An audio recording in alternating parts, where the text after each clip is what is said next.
इस सेशन में हम यूज़र इंटरफेस की बात करेंगे। डेस्कटॉप और लैपटॉप में काम करते समय हमें दो तरह के इंटरफेस मुख्यतः मिलते हैं और इसको मैं इस तरह से कह दूं, कंप्यूटर में दो तरह के यूज़र इंटरफेस रहते हैं। इंटरफेस होता क्या है? कंप्यूटर की वो स्क्रीन जिससे हम काम करेंगे, हमारे सामने जो स्क्रीन दिखाई देगी वो असल में इंटरफेस कहलाएगी।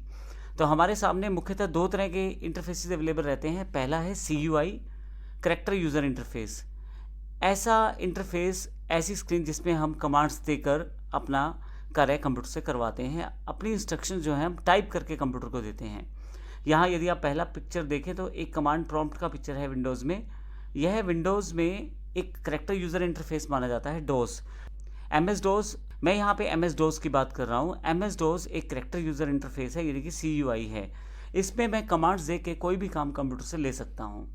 दूसरा इंटरफेस जो है वो ग्राफिकल यूज़र इंटरफेस है, जिसमें हमारे पास आइकॉन्स या फ़ोटोज़ या पिक्चर्स या शॉर्टकट्स या स्क्रीन या डेस्कटॉप के रूप में हमारे सामने काफ़ी सारे ऑप्शंस रहते हैं। मुझे कोई भी काम लेने के लिए इनको प्रेस करना है, क्लिक करना है या होल्ड करना है। और यदि आप इसको इस तरह से समझें कि ग्राफिकल यूज़र इंटरफेस जो विंडोज़ है वो हमारा एक ग्राफिकल यूज़र इंटरफेस है, जबकि डोस जो है, अगर आपने डोस पे काम किया हुआ है तो डोस एक CUI यानी कि करैक्टर यूज़र इंटरफेस है। मैं फिर से बताता हूँ, करैक्टर यूज़र इंटरफेस, इसमें इनपुट यूज़र द्वारा दिए जाने वाले इंस्ट्रक्शन, कमांड या करैक्टर को कीबोर्ड द्वारा टाइप करके हमें देना है।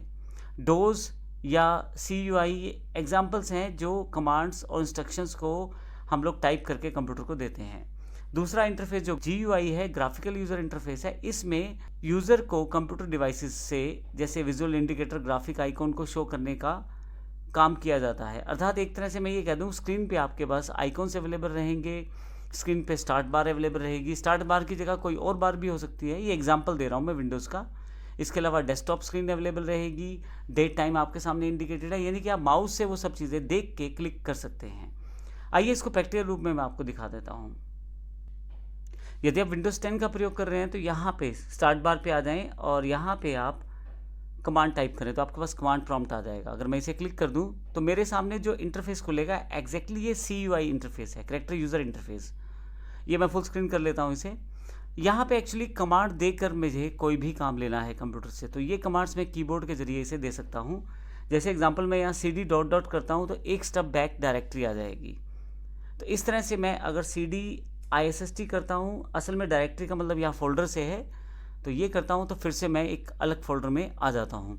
तो मुझे फोल्डर में जाने के लिए कमांड्स का प्रयोग करना पड़ा है, CD डॉट डॉट उस फोल्डर से बाहर आने के लिए और CD फिर से उस फोल्डर में जाने के लिए। CD का फुल फॉर्म होता है चेंज डायरेक्टरी। तो ये एक CUI यानी कि कमांड यूज़र इंटरफेस का एग्जाम्पल है। ये MS DOS है जो मैंने प्रयोग किया है एग्जाम्पल के लिए। इसके अलावा यदि आप, मैं इसे हटा देता हूँ स्क्रीन से मिनिमाइज़ करके, मेरे पास यहाँ पे डेस्कटॉप की स्क्रीन अवेलेबल है। ये जो है मेरे पास GUI है, यानी कि ग्राफिकल यूज़र इंटरफेस। इसमें हर चीज़ अगर आप देखें तो आइकॉन्स में अवेलेबल है। माउस लेके जाएंगे तो पता रहेगा कि आपके पास कौन सा आइकॉन यहाँ पे है। नीचे की तरफ यहाँ पे स्टार्ट बार दी गई है, डेट टाइम दिया गया है, पीछे बैकग्राउंड में एक वॉलपेपर सेट है। तो ये एक ग्राफिकल यूज़र इंटरफेस का एग्जाम्पल है जिसमें मैं माउस के साथ देख कर क्लिक करके अपना काम ले सकता हूँ, जबकि CUI में आपके पास कीबोर्ड ही अवेलेबल रहता है कमांड देने के लिए। तो दोनों में ये डिफरेंस है। तो इस तरह से बात की जाए तो कंप्यूटर से जब कोई कार्य हमें लेना है तो दो तरह के इंटरफेसेस मुख्यतः रहते हैं, CUI और GUI। मैं आपको ये भी बता दूं, CUI यानी कि करैक्टर यूज़र इंटरफेस इस समय ज़्यादा प्रचलन में नहीं है। बहुत कम लोगों द्वारा या बहुत कम डेवलपर्स द्वारा ही इनका प्रयोग किया जाता है। सभी तरफ यदि आप देखें तो ग्राफिकल यूज़र इंटरफेस का ही प्रयोग किया जाता है। अब अगले सेशन में हम फिर से देखेंगे मुख्य ऑपरेटिंग सिस्टम कौन से हैं और कौन कौन सी कंपनी ने इन्हें बनाया है। धन्यवाद।